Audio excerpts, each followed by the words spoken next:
This right here is a Cisco 2900 series router. Specifically, it's a 2911 integrated services router. Now, why the name integrated services router? Because this router is not only designed for routing, but it's also designed for many other services. What type of services? Well, we could use it as a firewall by adding a firewall module to it.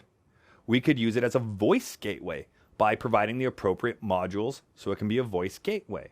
It could be a switch if we provide the right module for it to be a switch. It can be a router, which it is by default. A lot of different services that this router can provide. So this is a really great router for branch offices, especially if you need a lot of those different services, but you don't want to buy independent products to accomplish those services for you. Well, then this might be your go-to router at that point in time, so you can amalgamate everything together. So what do we have on the back panel here? Well, we can see we have gigabit Ethernet ports in this particular model by default. Notice how they are baked into the product. We can't remove those gigabit Ethernet ports at all. They are right in there, right? Can't take them out. They're not modular. They're not modular like a lot of the other interfaces that we have.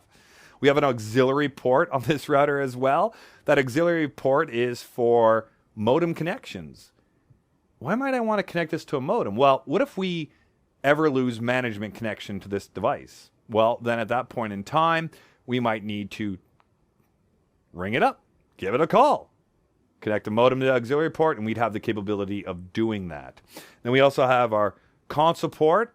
In this particular model here, we have the traditional console port using our RJ45 connector on one end and our serial connector on the other end. I do not see in this particular model the USB console port. Oh, no, there it is. Yes, it's right there, right beside it. You'll notice that we have it located right there. Right there. There it is. USB console port. So we have the ability to either connect to it via our traditional console cable or the mini USB console cable. But since this is an integrated services router, you can see that we have some different interface cards that have been installed in it after the fact. So the basic ports we have are the gigabit Ethernet ports. That comes standard with our 2900 series. But now, what do we have? Well, notice that we have some ports for what type of connection? ISDN and ADSL. So I bought a module that I put into this particular slot. We have some serial interfaces as well. So here's our serial interfaces using the smart serial connectors. Again, it is a specific module that I purchased and I put it into the slot. We have fast Ethernet ports. Ooh, really? Yeah, Ethernet ports. Well, how do these ports differ from these ports over here? Well, the ports on the far right-hand side, those are gigabit Ethernet ports that are router ports. They are 3 ports that we can put IP addresses on. This is going to allow us to create different local area networks, different broadcast domains, where in this case, these ones are pure layer 2 switch ports. They're like having a switch. But instead of having an external switch, I put 4 switch ports inside of this integrated services router. They act like switch ports, not like routed ports or router ports. They are switch ports.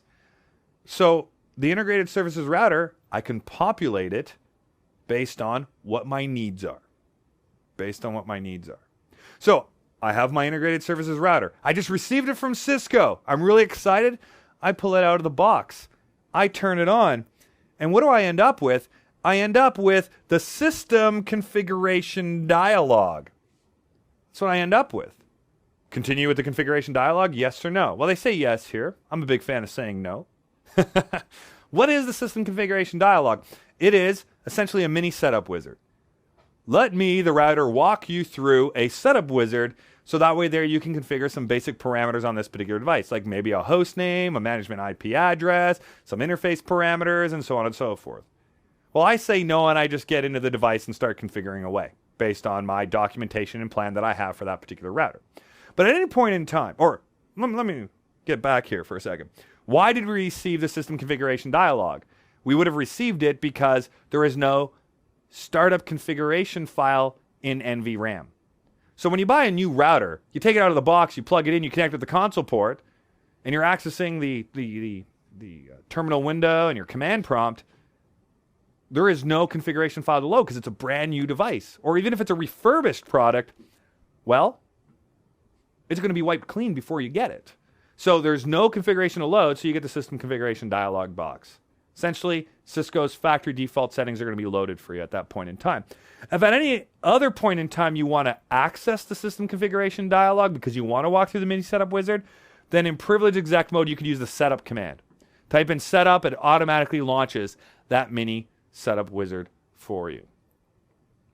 Now, let's say you pulled your new router out of the box and you plugged it in, connected to the console port, and you loaded it up, and you didn't receive the system configuration dialog. You saw a host name followed by the greater than symbol, which refers to the fact that you're in user exec mode.